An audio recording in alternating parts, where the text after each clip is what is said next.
We never know where life will lead us or what may hinder us along the way. But while every day can feel like one big question mark, it doesn't have to. With the right insights, strategies, and solutions from Western and Southern Financial Group, together we can look ahead to leave the unknown behind.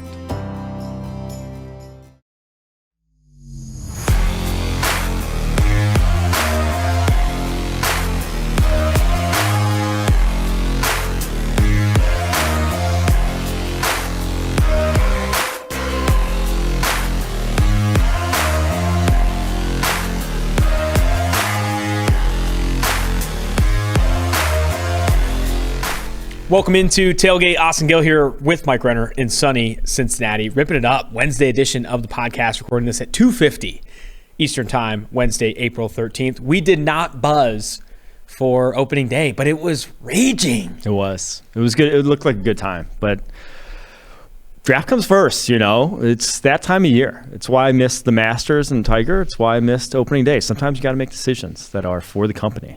You're a company man at heart is really what it is. You're a company man at heart. So our apartment is right on the Banks, which is a bar strip in Cincinnati. Just between the football and the baseball stadium. It's a strip of bars between the football and the baseball stadium. And it was buzzing, dude. The weather was good. The Reds gear was out. Now which made me excited for when the draft's over, you know? Yeah. And when you get to decompress. And I will be uncompressed at the Banks at some point. First thing on Tailgate here, going to announce Hutch is finally live. Make sure you go rate and review and subscribe to Hutch wherever you get your podcast. You can also find it on YouTube. I'm bringing my St. Jude's love to Hutch. Every 1,000 views it gets on YouTube, I'm donating $10 to St. Jude's. We're going to bring more children support, more St. Jude support over to the Hutch Project. Make sure you go check it out, rate, review, and subscribe. Tell all your friends, specifically Michigan friends. The other thing on this call here, this catch an early buzz. I don't have any Michigan friends. Derek Carr extended 3 years, $120 million. Who called it? Have you seen the contract details? 3 years, 121. What was the actual details of yearly? Only money guaranteed is 2022. Okay. It's $26 million. Everything else is an out. So it's pretty much not a contract at all. He gets a $4 So it's great for them. It's the exact thing I said. See if he plays well this year, and if he does. That's not the exact thing you said. You said don't even extend him at all. This is not an extension. It literally is though. It said 2023 is. No, the out is after this season. If he doesn't play, they all he's guaranteed is this season. Okay. It's essentially a 1-year prove-it deal. Is what it is. He gets a $4 million raise this year, and then this is all reported from Pro Football Talk. Okay. The 2023 contract can be dropped. The 2024 version of this can be dropped. It's no longer, it's not it's kind of like funny money after it, right? And I think if you went into this and said, here's a 3-year contract extension with guarantees into the 2022, 2023, and 2024 season, it's like the Kirk Cousins deal, right? Where you're like pot committed to Derek Carr over the next 3 years. This deal, at least from what we've heard from Pro Football Talk, is essentially saying, hey, Derek, your money in 2022 is guaranteed, and it's $4 million more than what you would have made in your last year of your contract. But after that, it's up to us whether or not we keep you or lose you, right? Mm-hmm. And I think that's exactly what they need to do. Like, they didn't have to make him just play on this last year's contract and lose some of that leverage. But now, if he plays really well, he just plays on the contract he just signed. Mm-hmm. If he doesn't play well and live up to the expectation with Davante Adams, you're able to move on from him risk-free. I think it's smart business by the Las Vegas Raiders. When I first saw the details, I was like, oh my gosh. I thought maybe it was going to be $80 million guaranteed or something, and they're pot committed to Derek Carr and this Davante Adams project working over the next 3 years in a division where they're currently ranked 4th in terms of odds to win it. Instead, it's, hey, Derek, with Davante Adams, you throw for, 50 touchdowns. You're a top 5 quarterback in the NFL next year with Davante Adams. You're going to be playing on a contract that pays you at $40 million per. If you don't, we're going to end this position now to move on from you. I think it's a perfect contract for the situation that they're in. Yeah, and it gave him more. So it's given him more money this year, which we said his number this year was very favorable. Now it's going to be boosted a little bit, but kind of bought more this year to give them the option of keeping him in the future. I think it's smart. I think like I said, when I first saw this contract come out, I thought it was going to be a Kirk Cousins situations. And they're the Minnesota Vikings of the AFC. They have a really good receiver and a top 12 quarterback at best, and they're going to try and make it work in a division where there's objectively a better team in the Green Bay Packers. Instead, it's like, hey, if the Derek Carr thing works out, we're going to commit to paying him a top 5 quarterback in the NFL. And if it doesn't, and the Devontae Adams marriage isn't as successful as all the expectations are, you're in a prime position to move on from Derek Carr and make some other decisions. The thing is, it's not really, the position is interesting though, because it's not move on in terms of like trade is the only problem here. They kind of lost their trade leverage if he stinks this year. And obviously, if he stinks this year, they weren't going to have a ton of trade leverage either. But like, if he stinks this year, they're cutting him outright. But I think what I think though is if he stinks this year, to get out from the contract, they have to cut him. Is the thing. Oh, it's really? Not is just, that? I mean, it's $40 million. Then who's going to take him if they don't want? If the Raiders aren't going to take him at $40 million, who else is? I mean, why? I always get in these conversations and why are you even signing it, right? If you have a quarterback that after 1 year it could get to a point where who could take him if he doesn't play well? That's insane. Like, why are you even ever paying these guys? But like again, like I get what you're saying there. Right? I think it's what's going to happen. If I had to bet, the largest range of outcomes, he plays middle of the pack and they win 9 games. They barely miss the playoffs or a first round exit. And then they're in this purgatory decision of, do we keep Derek Carr, like the Niners keeping Jimmy G, like the Vikings keeping Kirk Cousins, or do we move on from him? And I think it'll be in the same situation in terms of a trade leverage standpoint. It's like, would you trade Kirk Cousins? What are you going to give up for Kirk Cousins? What are you going to give up for Derek Carr? Yeah. And what are you going to give up for Jimmy G? They're going to be in that situation. Now, is there a range of outcomes, right, where the Devontae Adams pairing, he throws for 45 touchdowns next year and they have a lot of success? Absolutely. Do I think it's minuscule? Yes, especially in the division that they play in. So, and the offensive line and all that stuff. So I think it's a really good decision by the Raiders. Way smarter than giving him like $90 million guaranteed on that contract. And I think they're going to benefit from it. And I think if Derek Carr plays well, they're in a great position. If he doesn't play up to expectation, they're in a great position to move on from him and so forth. Next thing on the Catch and Early Buzz here, this has kind of been re-reported a little bit and resurfaced. But Tom Brady, if this is all true, it's some of the most insane stuff I've ever seen. Yeah. He apparently was planning. Okay, this is all from the Boston Globe, so I'm just going to read verbatim here. Brady was planning to fake retire or something, and then Flores filed a lawsuit against the Dolphins, and that kind of made things more difficult to have any of those plans, right? And then I don't know. I guess explain it. I don't really understand. I'll explain it.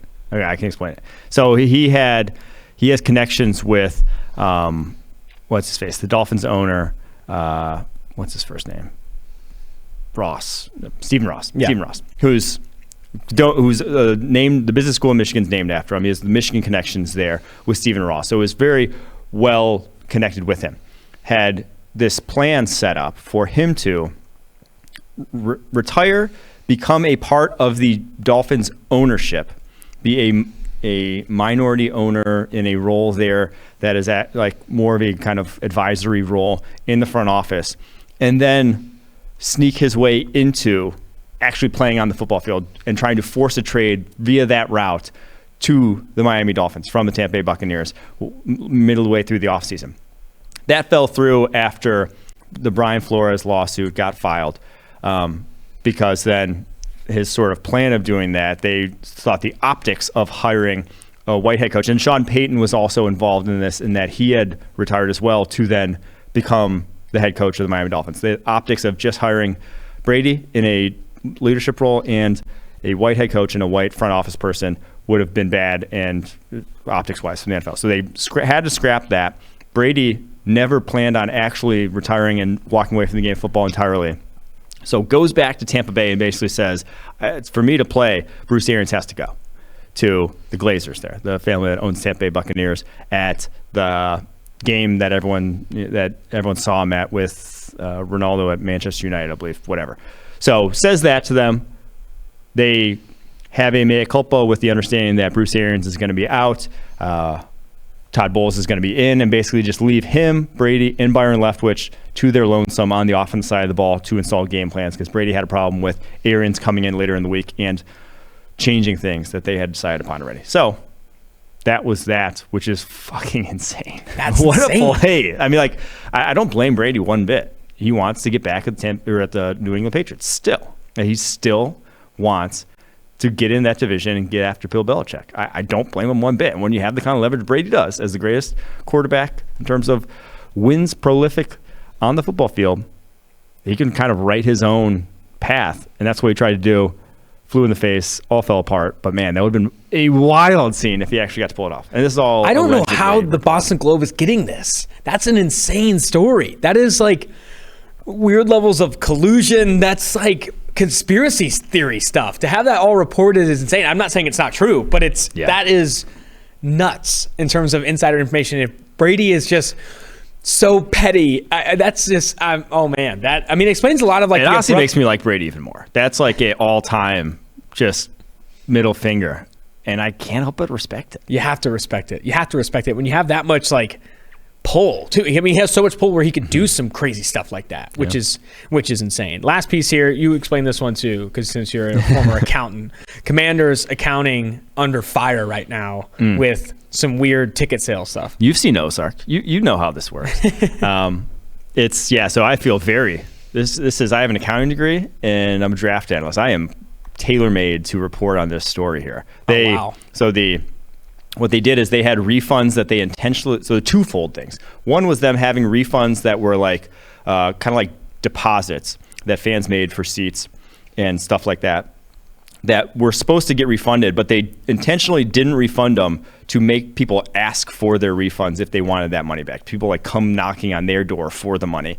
So that was gray area legality there.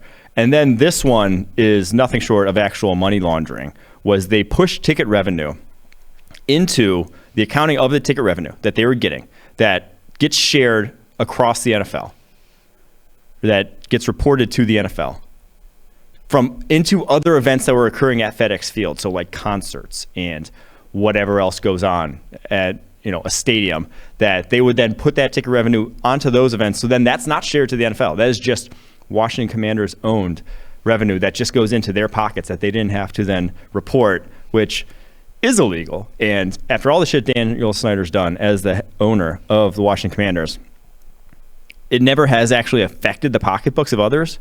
This one did. And this could be the straw that breaks the camel's back, proverbially, here for the Washington Commanders, because that's not you don't fuck with someone else's pocketbooks. That's when they come at you. That's when NFL owners are going to turn on you. And I think this is the end. I do think he's going to have to sell a team after this. The NFL is going to make him. Yeah, I think multiple people had that same take about Snyder, right? He's done a lot of things that people are like, wow, how does this guy still have a job? But it has not affected the money of anyone, especially in the league. It's an internalized problem. Yeah, now it's like, bro. Now it's a league-wide problem. And this might be it. Writing might be on the wall for the Commanders era. And I love it's what an insane catch and really buzz, dude. What an era it was for Daniel Snyder, too. Wow, a history of greatness. Really stop. Derek Carr contract, which is pretty much just all fluffy money, which is exactly what the Raiders should have done. Got Tom Brady looking to diabolically ruin Bill Belichick. Commanders are the one thing I will say though accounts. I would say, going back to the Derek Carr contract, no one ever gets under these. No one ever stops though. No one ever says, with the contracts that have been set up like this in the past, no one ever has the nuts to say, that's it. We're going to separate from this guy. We're going to take our medicine. You know exactly what happens. And get another quarterback. Exactly what happens. It's the range of outcomes I just said. He's going to play solidly. Yeah. It's going to be good. It's going to be one of the best years of his career. He has the most talent he's ever had. Yeah. He might go. It's going to be just like the Jimmy G situation. He might go as far as Jimmy G. He might go to an AFC championship. Don't say that. He probably won't. But I'm saying he's going to play well enough. He's going to play well enough to justify the contract, but not well enough to win. And that's the biggest issue. So as much as they do have an out, I will believe it when I see it, them actually. But why do you bake in and out? Exercising Why do you bake in and out if you're not willing to exercise? I mean, if he stinks out loud, if he really goes in the tank. It's going to be hard to go in the tank with Devontae Adams, but I see what you're saying. Yeah. I think it's more likely that he plays really well, solidly, 8 to 12 range. 8 to 12 range, and that's just enough for them to continue to pay him, but not enough to move on from him. But I do think that means his trade value will be there. And that's why you go back to hey, do you want to trade for Derek Carr on a $40 million contract? Maybe not. Matt Ryan's getting traded on stuff similar. I mean, maybe you can bake that in as well. So we'll see. We'll see what ultimately happens there. Should we get to the edge rankings here? We should. It's because it's a deep class. It's going to take a while. It's going to take a while. Your tier 1 is one man and one man only. It's the man of the day. It's the man of the week, Aiden Hutchinson. Proud Your podcast. tier 1 wasn't even Aiden Hutchinson? Oh. My tier 1 is 4 people. I think it's really close. I think it's really close between the top edge groups. Okay. I just see Aiden as a different edge prospect. I've come around to the other guys in this class, the other edges in this class, just being wartier prospects, like having bigger issues than an Aiden Hutchinson. I just don't think it's like to me, he's in a similar realm of like assuredness to, Chase Young, Nick Bosa, maybe not Myles Garrett. He's not that level athletically, but like the guys who are maybe not the elitist of elite athletes, but they're doing it already. Like they're producing already. No one else is close to what he has done already on a collegiate football field. So that's why he's in tier 1 by himself. And he's an elite athlete. The thing gets lost. Elite athletic tools when projecting to the NFL. So that's why he's tier 1. I think I could talk about Aiden Hutchinson all day long, right? I think you literally have 22 hours. I have talked about Aiden Hutchinson, and he's the top of my list. He's in a tier with a lot of really talented edge players in this class. I still, I still think that you can pull concerns, right, with all these guys, right? I don't the reason he's not in a tier by himself because, like you said, he's not Myles Garrett. Myles Garrett, I think, is a tier by himself type of edge player. But he's a really talented edge player. He's easily the best edge in this class. I think he's the best prospect at edge in this class, and it's because of just how sure you are that he's going to be what how sure you are you're getting what you're getting, right? Mm-hmm. You know exactly what you're getting. Character, culture changer, work ethic, elite athlete, big frame, 6'7", 260, production in the Big Ten, production in big games, 15 pressures against Ohio State, dominated in the Big Ten championship against Iowa, and was specifically game planned against at Georgia. And you could say, oh, he wasn't in that game, and let's bring up that game over and over. You talk to Jalen Jeremiah, Dane Brugler, anyone about that game, they bring up just how Georgia really tipped their cap to both Ajabo and Aidan Hutchinson, right? They tipped their cap and said, hey, we're going to make sure these guys don't beat us, run a lot of quick game, get the ball out quickly, and all that stuff. I do think Aiden Hutchinson's the best edge in this class. He's in a blended tier with a lot of other top edge prospects. I think it's a really good edge class. I think it's one of the better position groups in this draft. But yeah, he's my top player as well. And I could talk about him all day, but you should go listen to the Hutch podcast, wherever you find your podcast. Aiden Hutchinson, the top player in the draft and your tier 1 edge. He had the highest run defense grade in the class, highest pass rushing grade in the class. He's fucking good. He's good. He's Very good player. Very good player. So. I think the only concerns, when you're comparing him to the Bosas, maybe you don't see the same turn the corner bend, that you like the finishing that you see, and obviously the arm length. The Bosas didn't have massively long arms though. 33 inches for Nick. I think Joey was like 33 and something. That wasn't how they won. Mm-hmm. And I think that's kind of a similar thing you could say about Aiden. He doesn't have long arms, so that's not how he wins, but the way he uses them is how he wins. How he uses his hands, attacks half the man, has counter moves on his first moves. He's a high effort rusher, like a lot of sacks. People talk about, everyone wants to highlight the sacks where you immediately beat the defender and blow up the quarterback. Those are awesome, rare, high end plays, but also a lot of sacks and a lot of pressures come from working a second move, working a third move, and working to the end of the whistle, and that's obviously never going to be an issue with Aiden Hutchinson. Your tier 2 includes in the entirety of my tier 1. Yes. I have Aiden Hutchinson, then Kayvon Thibodeau, Trayvon Walker, George Karlaftis. That's my tier 1 in that order. Hutchinson, Thibodeau, Walker, Karlaftis. Your tier 2 is Thibodeau, Karlaftis, Walker. So your Walker, your edge 4. Yeah, I think Karlaftis is the one guy that I again feel very good about projecting the NFL in terms of what he's done already on tape. Powerful bull rusher at a young age. He just turned 21 a couple weeks ago. So at 20 years old, he was probably the best pure bull rusher in the country last year in terms of what he can do. And then it's like, okay, now how do those traits and what is, he's the best bull rusher at collegiate level. How does he profile as a bull rusher to the NFL level? Well, he had a 38-inch vertical and a 10-1 broad jump at 266 pounds. That is a big dude who is explosive at that size. And yeah, he doesn't have the greatest 40, but he can get off the ball if you flip on the tape. That is all that really matters for me, for a bull rusher. I think he's going to be able to do that at a high level in the NFL. So at that point, that's the guy I'm drafting highly. It might not look as sexy as some of the other guys in the class, but I think he's just going to be very productive. And again, go back to the age thing. We doing it at 20, and he was doing it as a true freshman too back in 2019. I'm going to buy into that guy. So obviously we've talked about Kayvon Thibodeau a ton don't need to beat a dead horse there anymore. You don't have to bang it either. I don't bang any horses. I've seen those videos, but Trayvon Walker, to me, I still struggle with the top 5, top 10 hype. You mentioned, athletically is in the air with, and not even just air, like Myles Garrett, Rashawn Gary, but like still a little better athlete, like still his a little best bit more athletic comparison to me from a frame, measurables, athletic testing standpoint is Myles Garrett. Like that, the arm length, the size, the get off, the 10-yard split, the three, everything he did athletically and his frame is what Myles Garrett is. But every highlight you see of him, every play that everyone's oohing and awing over of him are dropping in coverage, chasing down a ball carrier. How many are his pass rushing reps that you're like, wow, there it is. There's that athleticism that showed up. I haven't seen a ton. He's even Rashawn Gary, who was a guy we knocked for that coming out. The lack of production, had high end reps. He had reps where there was as an interior rusher using his hands, had some bull rushes that were just throwing guys completely. Like you saw it, just very infrequently. I'm not even sure we've seen it from Trayvon Walker. So where do you then value? It comes down to where you then value that. Freak athlete, it's a position where athletic tools matter. So he will get better, and it will look better in the NFL in a role that's more catered to his strengths.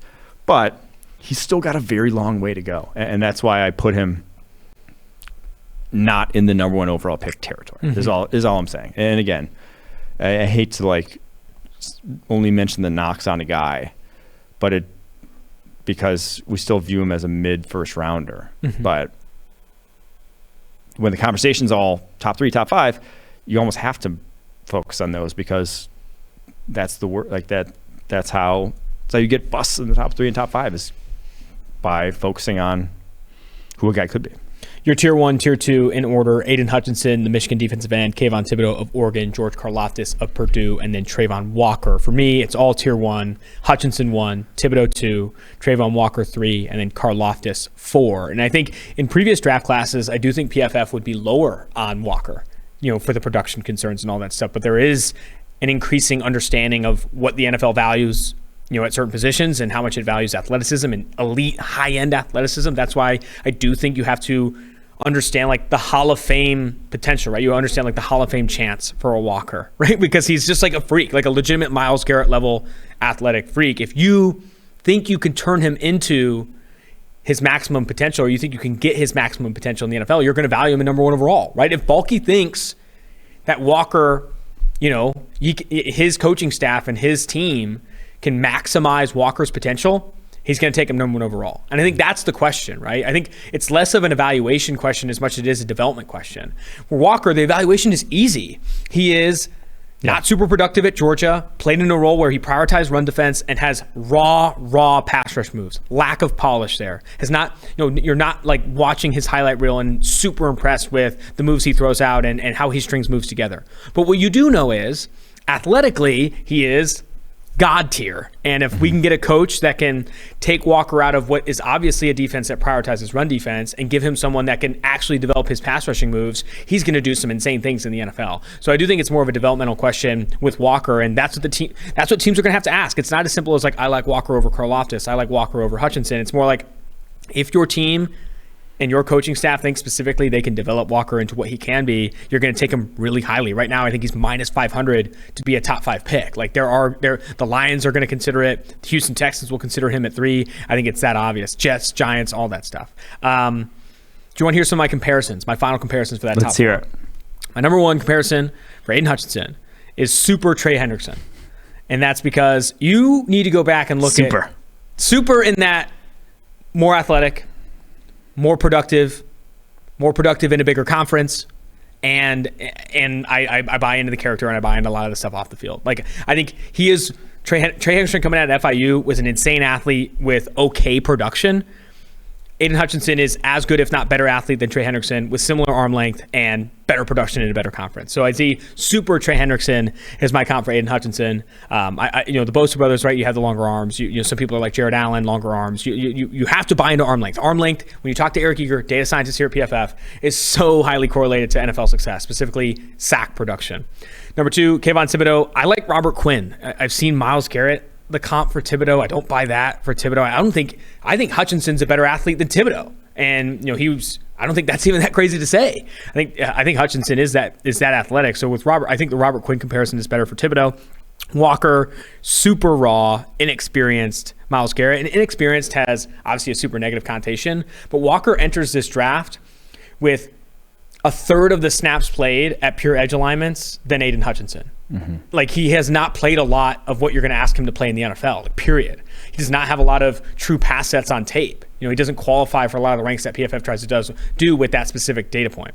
And then George Karlaftis, I've said this for a long time, but I see him as a Justin Tuck type. His 3-cone was a lot better than I thought it was going to be, and Tuck's was a lot worse than what Karlaftis put out. But I see similar issues with Karlaftis' bend, right? I think he's more of a north-south type of rusher, a power rusher. I think Tuck, that inside-outside versatility that he had, I think Karlaftis will mirror it in the NFL. Karlaftis, what was his 3-cone? I don't think he had one.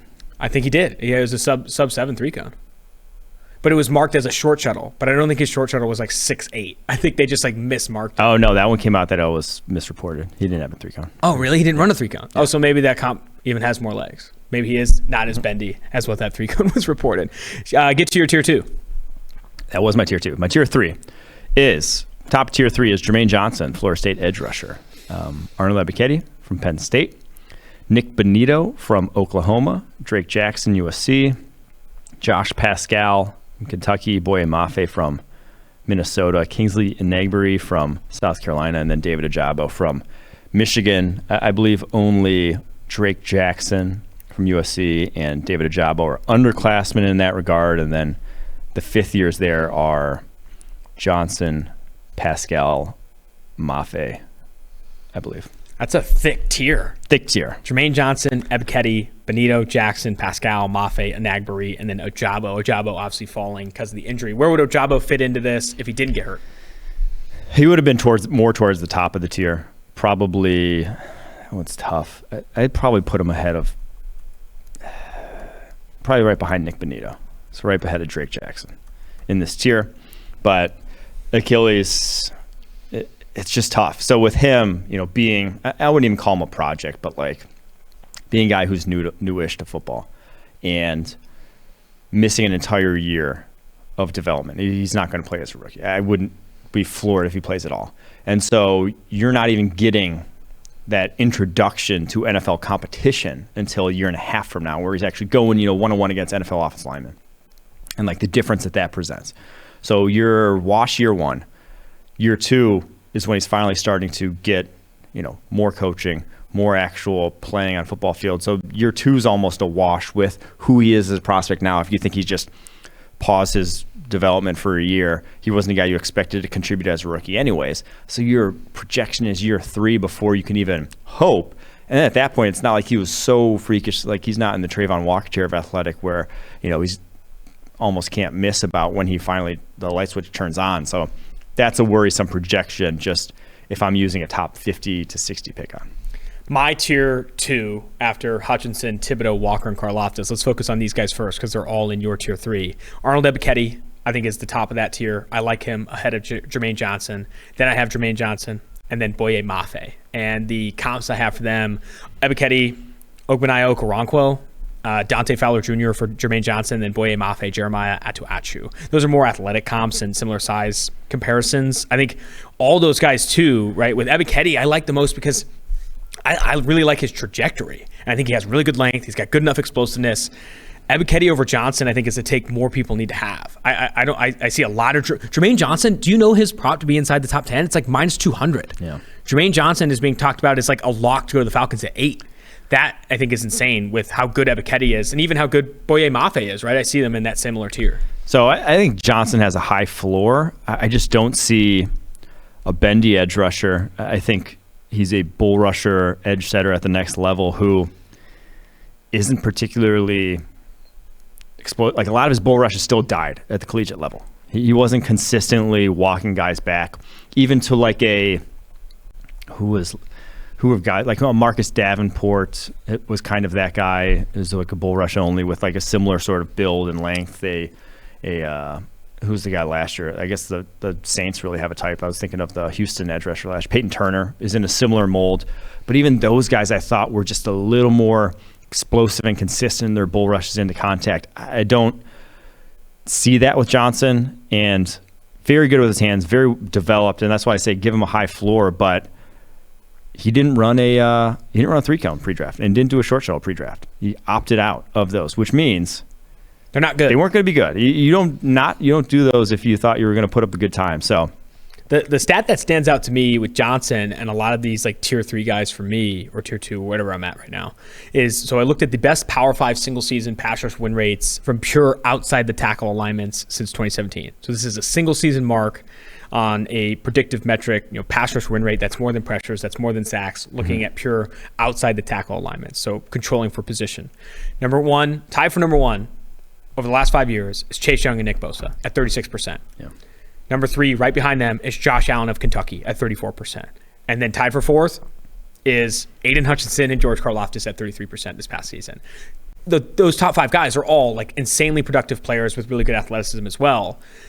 Ketty ranks 7th on that list. Benito ranks tied for 7th with Ketty. Thibodeau 15th. Boye Mafe 36th. Ojabo 41st. Jermaine Johnson ranks 111th on that list. Like, people bring up, different concerns with, not having a short shuttle, not having a 3-cone. He showed up at the Senior Bowl. He's an older prospect.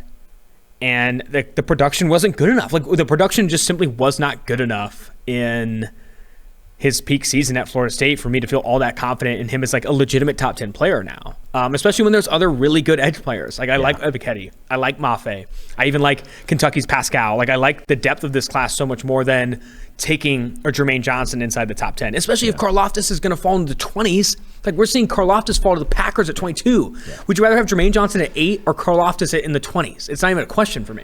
And to go back to Johnson, like his production and like the Senior Bowl was good. Like, he was beating up on the tackles there.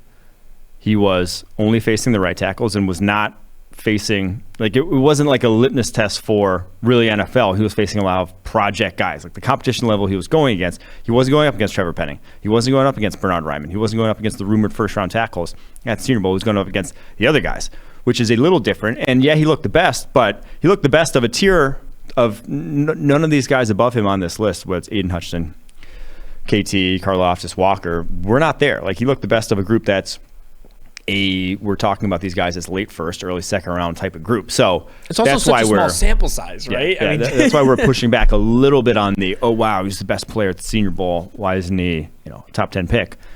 There are reasons for that. So that's how I feel about him. Still a very good player. Like I said, very high floor, but 23 years old with his profile, I'm just a little worried about. So talk more about Ketty, right? You have Ketty right behind Johnson, but you see him in that similar vein. I'm a huge Ketty guy. I like him as the fifth best edge player in this class. To me, that was kind of the decider, though. The Senior Bowl was the decider between Ketty and Johnson. Johnson outperforming him there, looking more comfortable there and confident there. I'll give the nod to him because I think they're similarly tooled players. Ketty, very good pass rush plan, has a way to win the edge, and I think has almost an ideal body type in that he's shorter but still long. He's 6'2" and with 34-inch arms, which that profile's better to a pure bull rusher than a guy who's 6'4", 6'5", like Jermaine Johnson with 34-inch arms, because that's a guy that can get underneath NFL offensive tackles. So I'm a fan of his. Like you said, if you have him ahead of Jermaine Johnson, I'm really not going to argue with you because of their profiles going forward. The next tier for me, and it includes a lot of the guys that you have in like this really a lot thicker of a tier, is or did you want to talk about Go ahead. No, you're gonna bring up some of these guys I want to talk about. David Ojabo, Nick Benito. I still have Ojabo ahead of Benito, Jackson, Pascal, and Thomas in this tier 3, just because obviously the injury risk is significant, but I think this is where I felt comfortable layering him in. So I have Ojabo. So this is my tier 3. Ojabo of Michigan. And then I have Nick Benito, who I actually comp to Clay Matthews. And I think it's a Clay Matthews comp with less fire. Like, because no one matched Clay Matthews' effort on the field. But I think it's he's a similar athletic build and similar production. Like, he is overly productive at Oklahoma, and I think could in that role, like have a lot of success. Drake Jackson, I then have there. I went and rewatched him because I saw a lot of hype from other people in draft media, and I was like, oh man, I really like Drake Jackson's tape. He wins on the outside. He can dip his shoulder really well. I came away more impressed. Then I have Josh Pascal, who I like this comp a lot. I don't know if you remember this player, Lamar Houston, former Raiders player, played for the Bears for a little bit. I think he was a second-round pick. I see some Lamar Houston. I see some Zadarius Smith to Josh Pascal's game, and I really like that. He is a zig to a zag over the rest of this class. Like Pascal is like a bigger, beefier guy that wins with brute strength and power. And then Cameron Thomas, San Diego State legend, actually a comp to another Mountain West legend, Curtis Weaver.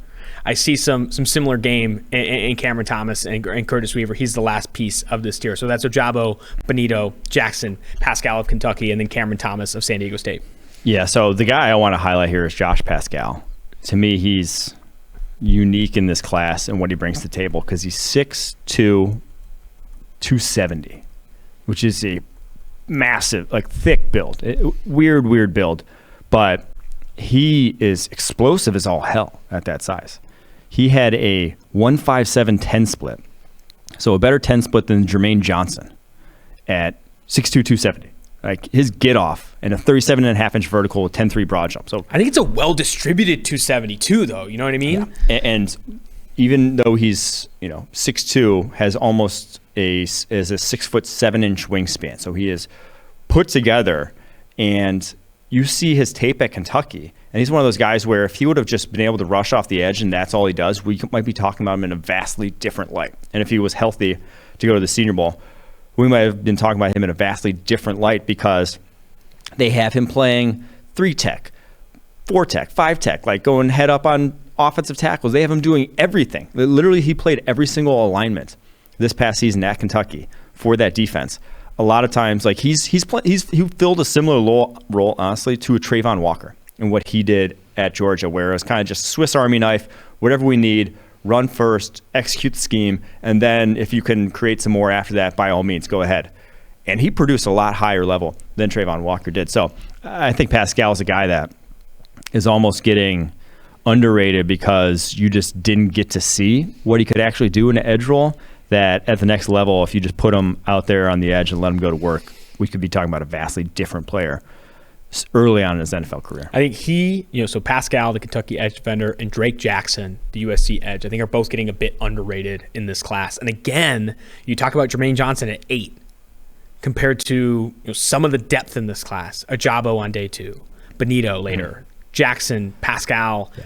I lean more into that, right? I think that tier 1 I had before of Hutchinson, Thibodeau, Walker, Karlaftis are guys that I'm not thinking about comparing, Hutchinson on day 1 or Benito on day 2. Like those aren't conversations that I'm having. But I am having conversations about Johnson in the top 10 versus some of these guys that I think I could get in round 2, round 3. So I think it speaks to the depth of this edge group. And I also wanted to highlight, so Pascal, I will also say 5th-year guy, but he's only 22, so a full year younger than guys like Jermaine Johnson, Arnold Ketty in this class.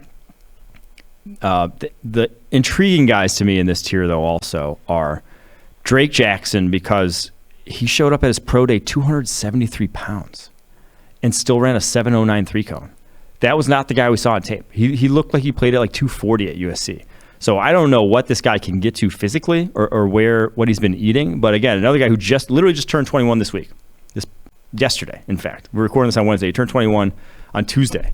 And to be able to put on weight like that and still test athletically at his pro day, I'm intrigued because this biggest concern, by far, not even close, play strength. He had no power moves on his tape whatsoever. Just a finesse player wholesale at USC. But so not a lot of 273-pound finesse edge rushers in the NFL. I'm curious just to see what it looks like. So he could be a guy like who's the Joe Tryon-Shoyinka, who that was him, remade his body entirely. He didn't look as slight as Drake Jackson did, but comes to the NFL and looks like a different type of rusher once he gets there because of the work he put in the weight room. So that could be Drake Jackson next year. And then Nick Benito's the one who he's just so good, but he's just so undersized. I mean, 248, he's a soaking wet 248. He really doesn't have a power element to his game, but if you want a speed rusher, if you want a guy who can be a weapon on stunts, if you want a guy to do that in your defense, be a D Ford-esque kind of player, Benito could be that guy. I do think that when we had him on this show, right, when Benio was, some teams see him as an off-ball linebacker. Some teams think he can play. I mean, there's certain teams he will be. Mm-hmm. But you're not going to draft him. The one other player that you didn't mention who's like by himself in a tier 4 for me, but he's in that like big tier that you have, is Kingsley Nagbari, who I am still – I did not want to put in my tier 5 because tier 5 is kind of like a lot of like project players. I feel really good about Nagbari. The comp I like for him too is another former Raider. I was in my Raiders bag. But do you remember Matt Shaughnessy? Okay. Yeah. Matt Shaughnessy is kind of the comp I see. Long arm dude, not like really explosive. I think he had like sub 10 percentile, like broad and all this stuff. But one with just tenacity, his hands, his length, and all that stuff. I think Kingsley Nagbari is not going to be your burner off the edge that's winning early in the snap often. But I think he wins with his hands, and he's got long ones. So and long arms, right? I think that's what led to really good production in the SEC. Like, he was a super productive player for South Carolina, but I don't think he's going to get drafted highly because he just doesn't have the juice. Yeah, 6'4" with a 7-foot wingspan is insanity, and that's how he wins, is that length advantage. But still raw. Like, I wanted to like him more. Like, if he really was consistently, and because the pass rushing grade was great, a top 5 pass rushing grade in the country this last year. But he's just still not consistent with his hands. Like, if he was more of a technician on tape, I'd buy in. Like, I'd be into it because you can still win when you have that pterodactyl build. You can still win off the edge, but he's just so loose with his moves, and that doesn't play at the end of it. Like, you got to be on point with it. Like we talked to Calais Campbell. What's the biggest thing to Calais Campbell's career resurgence towards the end of his career? Consistency, just getting to where he needs to be every single play. You do not see that with Kingsley Nagbari. And even at Senior Bowl, the coaches are harping on him because he's not doing that every single play. So if I saw a little bit more attention to detail on his tape, I would go to bat for him more. But man, like the Senior Bowl and the performance there and then the athletic testing is just a touch worrisome. There's more potential than that's being let on with Kingsley Nagbari because he has a 1.72 10-yard split that's like under 20th percentile. Like, there's not explosiveness there. But when you have, like you said, that combination of length and that combination of size, you can win if you are consistent. I think you hit the nail on the head with that analysis of Nagbari. My tier 5, like kind of the meh tier, I think it's a lot of the same guys that you have towards the back end. It's D'Angelo Malone, Western Kentucky, Myjai Sanders, Cincinnati, Tyreek Smith, Ohio State, and Sam Williams of Ole Miss. Guys that, like, you see some things that you like, but no one, I feel... Here's how I kind of framed it. I don't know what I have to do to get them to be really productive. Like, there's 1,000 things I could probably... The direction you could take with Sanders could be X or Y, and he could be productive, right? With Kingsley Nagbari, it's consistency. With Ajabo, it's got to be healthy, and I think needs to improve as a run defender. The game plans aren't obvious for these guys to be successful. D'Angelo Malone, Sam Williams, Tyreek Smith. Like, he needs a lot of shit. Like, there's a lot of stuff that needs to go better for these guys to be productive in the NFL, but they still have something. Which sounds rude, but that is kind of how I feel about these guys. Yeah, so Malone is like a sub 240 guy. He's a pure speed rusher. So is Sanders, depending on the day you ask him. Yeah, one-trick pony. That's why I don't even have Sanders in this tier. But Malone's a one-trick speed. Even he's a DPR, only third down type of guy. But I still like him in that role. He's been consistently productive. The intriguing one this tier to me, 2 guys I'll highlight, that are my tier 4. You didn't even have this guy in your tier 4. But Dominique Robinson, Miami of Ohio, right down the road here, right where Master Gator Hunter Pascal goes to school. 6'5", 250, long arms, tested very well at his pro day. Let me get the numbers for you here. So 33 and a quarter inch arms, had a 1.6, 110 split, a 4.7 40. He only switched to defense 2 years ago. He started out at quarterback, then wide receiver from Miami of Ohio, and then defensive end. And he actually had, 41-inch vertical was the number that he had. You stand next to this guy at the Senior Bowl, he was the most diced up player on the football field. This guy did not have an ounce of fat on him at 253 pounds. He is yoked out of his mind, and you see it athletically. I mean, you don't have a 41-inch vertical when you're carrying a bunch of bad weight on you. If you did, you're a freak of all time. But this guy, explosive, still learning the position, but obviously so. He's only been playing it for 2 years after playing wide receiver, to where I'm just intrigued to where he could end up. Now he's going to be 24 in July, so he is old. He's spent a lot of time getting to that defensive side of the ball there at Miami, but an impressive physical specimen where you can buy into why he's admittedly raw. And like I said, over a 90 pass rushing grade at the Senior Bowl in the week of practices. So that's the guy this tier is all top 100 players, honestly, on the PFF draft board. And the other one that really hasn't got talked about a lot, who's another guy who offers something that really I'm not sure anyone else has in this draft class, is Alex Wright, 6'5", 271, a legitimate horse UAB edge rusher, and he's only a true junior coming out of UAB. He declared early, which, again, to come out of UAB, declare early, he probably has some people who are high on him. Probably got a nice grade from the committee. Only 21 years old. He's only 21 years old. True junior, 35.5-inch arms, 6'5", 271. He is a power So I have a question about rusher. that, though. I have a question about that. Yeah. So at the combine, his arm length was measured at 34 inches. And then at his pro day, it was measured at 35.5. So his wingspan didn't change, though. So the wingspan was 82 7/8. So 6'10 wingspan, 6'11 wingspan. So like you can, it's long. He's long no matter what. Yeah. I just love that he got an inch. You know who could have used an inch and a half at his pro days? Freaking Aiden Hutchinson. Yeah. I mean, if you're going to, the disparity there, he's literally the same height, same weight, same, slightly bigger hands, and then the same wingspan. But his pro day, he just threw an extra 1.5. Maybe it was they measured a different arm. I don't even know. Stretching on one out. I don't know. Whatever he did, yeah, that needs to be talked about more, because that Alex Wright's out here about to get to 36 with his third pro day if he gets to it. But for this edge class, I have about, in those top 4 tiers for me, 13 guys that I do think will be at some points in their careers starters. Like, I feel really confident in them as starters. I think it's in that tier 5 where I don't know, like the Sanders, the Malone. It'll be development that gets them into that starter tier, right? Yeah. So that's the end of my. So those 17 players I mentioned in my top 4 tiers are all going to be top 100 players in the PFF draft. Wow, that's depth. That is depth. This class, the linebacker class, and like the offensive line class as a whole, interior offensive line class especially, deep, man, deep classes. That's going to do it for our edge rankings. Now up to bat, interviews with Montana State linebacker Troy Andersen, who was awesome, by the way. A really fun dude to talk to. He is, he played so many different sports in high school. He graduated with 80 people in Montana, which apparently is big for Montana high schools. Yeah, that's big in my high school. Really? Yeah. I coming from California, like, you just never hear of that stuff. Mm-hmm. I've never heard of that stuff. So he's a fun one to talk to. And then, honestly, one of my favorite coaches, and I've talked to, I think, over 30 college coaches now on this podcast, Jeff Hafley. Jeff Hafley is a dude at Boston College. He was a lot of fun to talk to as well about that offense he has coming up. He thinks he has a first-round guard replacing Zion Johnson in that offense. Let's get to those interviews with Troy Andersen and Jeff Hafley. Welcome into Tailgate. Now joining the show is Montana State linebacker Troy Andersen. We were talking a little bit before we started recording. I really do feel that you're one of the more underrated stories in this draft class. Can we please start with your high school career? You played receiver, you played defense, you ran track, you, I think, led to some state titles in basketball. Talk about your high school experience, man. It sounds like you were the man on campus, one of the freakier players there. Yeah, I mean, it's small town Montana, so you have to play everything. There's not enough guys to only play one sport. So yeah, I mean, I played basketball, ran track, and played football. Kind of did it all.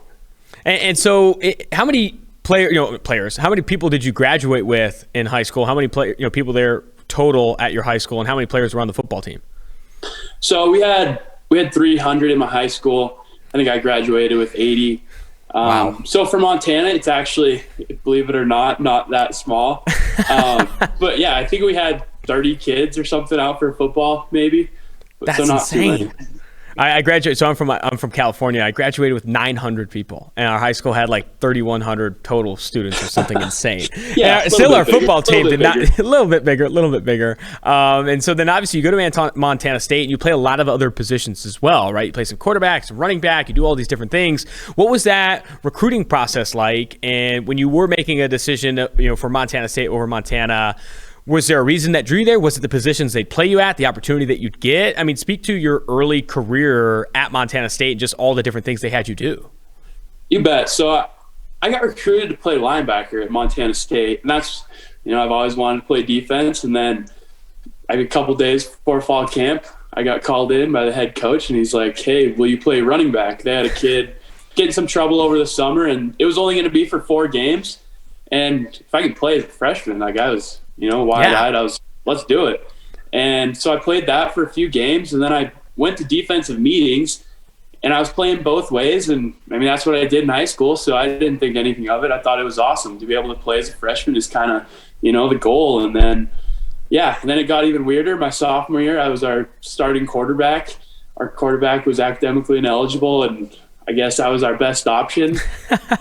We ran the ball pretty well that year. I wasn't necessarily the most dynamic passer, but it was a lot of fun, And then I played both ways a little bit again junior year, more so on defense, and then this last year straight defense. So it took a while to get there, but finally got to the defensive side.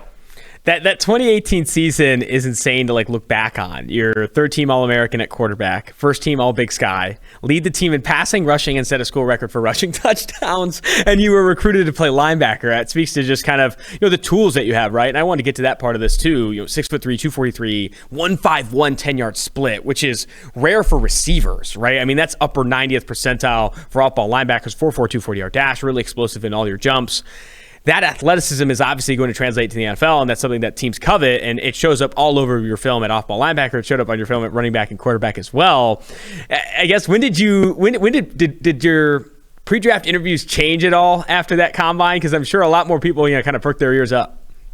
Yeah, I guess a lot of coaches and teams were like, "Man, did you expect that?" I was like, I mean, yeah, I guess I've always been fast. I didn't know number-wise, but I've always been really athletic. I've always been really fast, and I guess it's good that other people see that now. Yeah, absolutely. So I want to talk more about how this pre-draft process has gone for you. Obviously, there's a significant training component of this where you're working technique for the 3-cone, working technique for the short shuttles and all these things, but also a lot of team conversations. You had an opportunity to go to the Senior Bowl and show your talents there. That's another opportunity to really get your face in front of teams. How have those conversations gone specifically with teams? What strengths and weaknesses have they highlighted? And just what's been your overall takeaway from just this wild pre-draft experience, right? It's a bit of a roller coaster talking to a lot of prospects. Yeah, it's been great. I mean, like you said, the Senior Bowl was a good opportunity for me to go down and show that I can compete against, the bigger schools.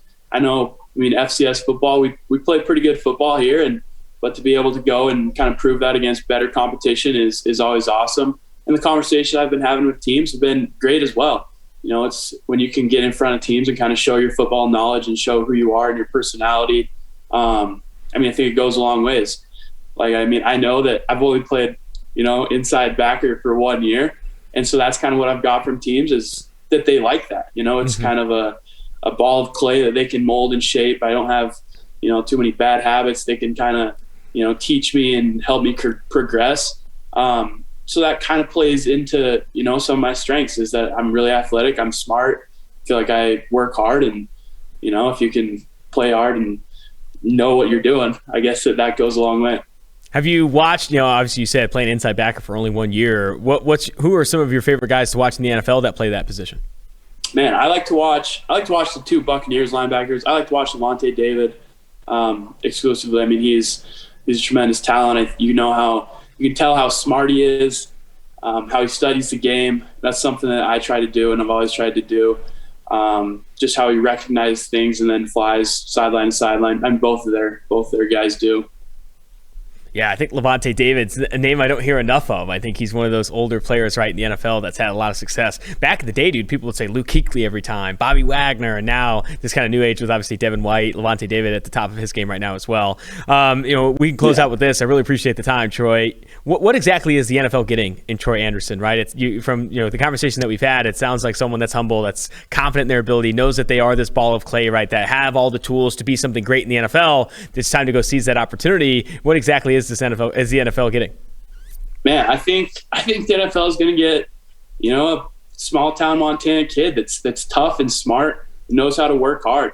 I think I'm obviously athletic enough and to be able to play and make it at that level, and I'm excited to show that.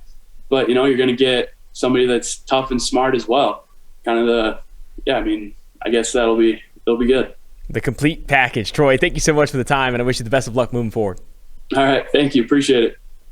Now joining the Tailgate podcast is Boston College head coach Jeff Hafley. Jeff, I'm excited to have you on the show. Really appreciate it.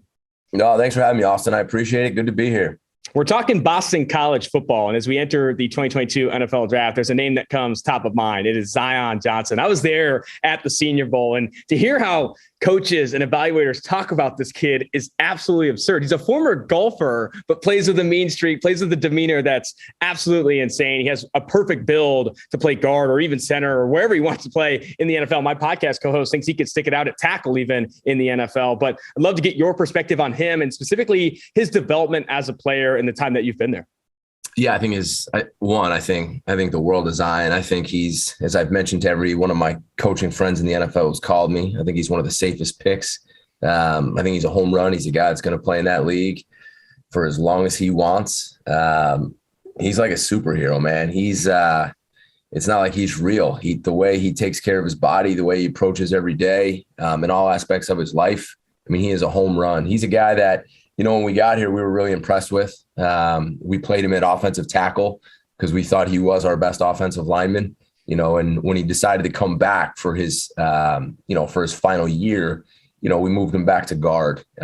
We felt good about our other tackles at that point. We felt like his best position for us would be guard. And I know that was important to him as well. He's a guy that could play center. He snapped the ball for us in the spring. So you're getting a guy who has played tackle, guard, and can snap the ball, which in that league with a 53-man roster, whatever the game day roster is right now, that's invaluable. One of the biggest things I think he did was come back. The way he probably ready to go and maybe be a second, third round pick? Yeah, I think he could have left a year ago. But the way he attacked it, changed his body, got better, got stronger, worked on his fundamentals and technique. I think he turned himself into a first-round draft pick and one of the best offensive linemen, in my opinion, that I've seen in a long time in college football. So I'm really excited for him. He's a home run. He's a special kid.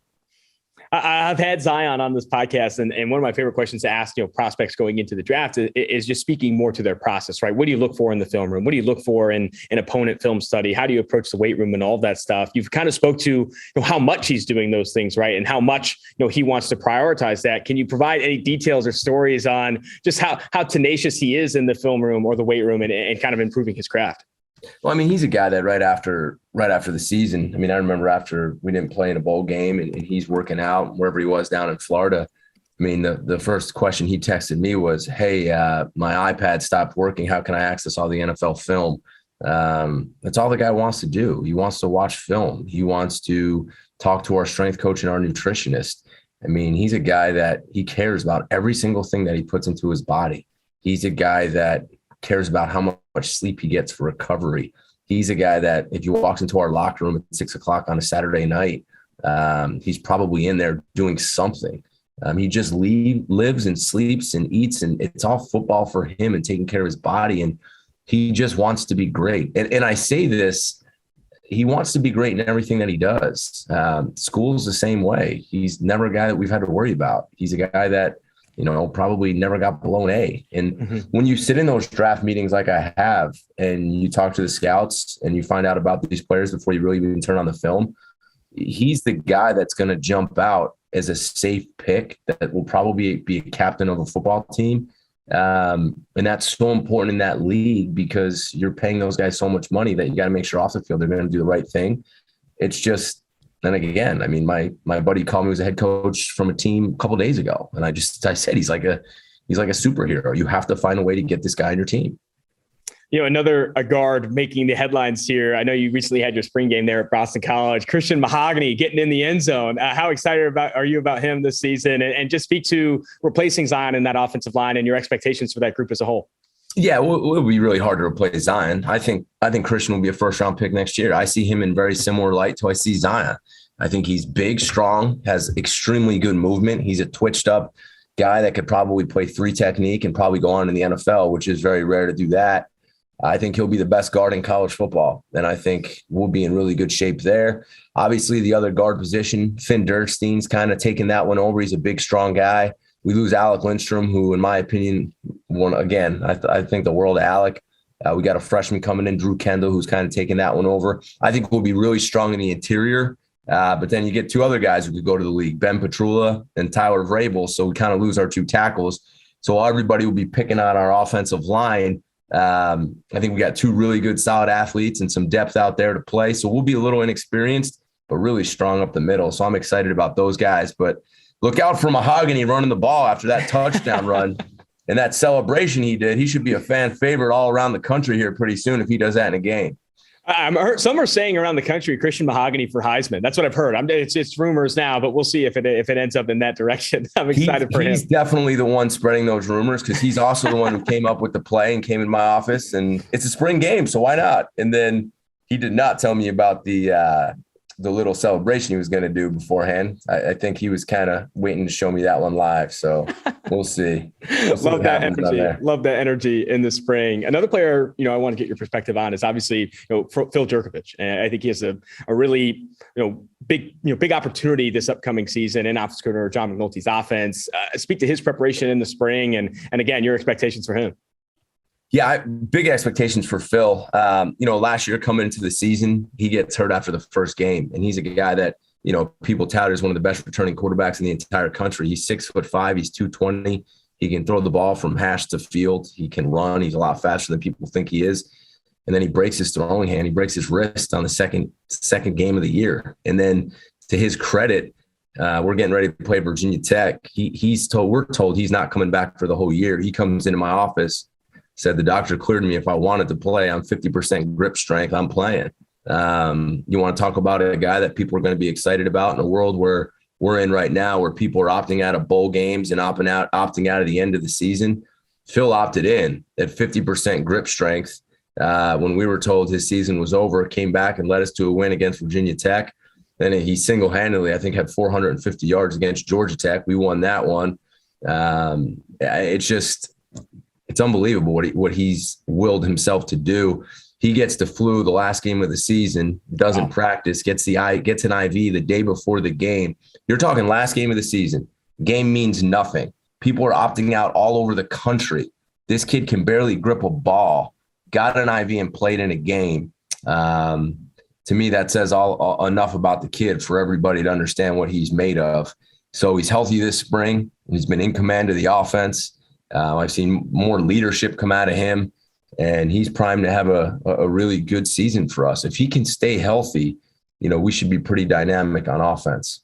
Couldn't agree more. I'm excited for Phil this upcoming season. One more question for you, Coach, and I'll let you go. I want to touch on one more position group. One, I know that you're excited about the defensive backs, right? You have Elijah Jones, Josh DeBerry, some young talent in there as well. I know you're expecting big things from them as well. Dawson, I appreciate you talking about defense, man, especially the DBs. All these guys that get me on the show, they just want to talk about Zay Flowers, who we should talk about Zay and Phil and our O-line. And I appreciate the defensive question. You've done your homework, and I respect that. I'm a fan. We finished last year third in the country in pass defense in the entire country. And when we got here, we were 127th, and we knew we needed to fix that. So some was scheme, some was playing, some was coaching. But for us to finish third in the country last year in pass defense, I think it says a lot about our coaching staff and even more about our players. Elijah Jones has got great size and length. If he can put on some weight, I think he's going to be a guy we're going to be talking about next year big time. Josh DeBerry, who's our nickel, who I think is one of our best players overall on our team, toughness, instincts, versatility. He's a guy that I think if he continues to develop, he's going to have a good shot to be a really good player in the NFL too. Then we got a bunch of young guys who highly recruited. We flipped a kid from Florida. We beat Tennessee on a kid, which around here people kind of shrug. But we can coach DBs. We can develop DBs. Fortunately, I've been around guys like Sherm and Revis and Talib and Rondé Barber. So our staff knows what we're doing at that position, and that's going to be key for us. Those guys in the spring game had a great day. If they can stay healthy, we got some guys that can run and cover, and I'm really excited about that. Coach, I'm glad we could talk a little defense and the offense as well. This has been fantastic. I really appreciate the time, and I wish you the best of luck this upcoming season. Thanks for having me on, Austin. I appreciate it, man. That's going to do it for the podcast. Austin Gayle here with Mike Renner on Tailgate. Make sure you rate, review, and subscribe. Until next time, the mailbag episode this week, then next week, then draft week. Let's get it.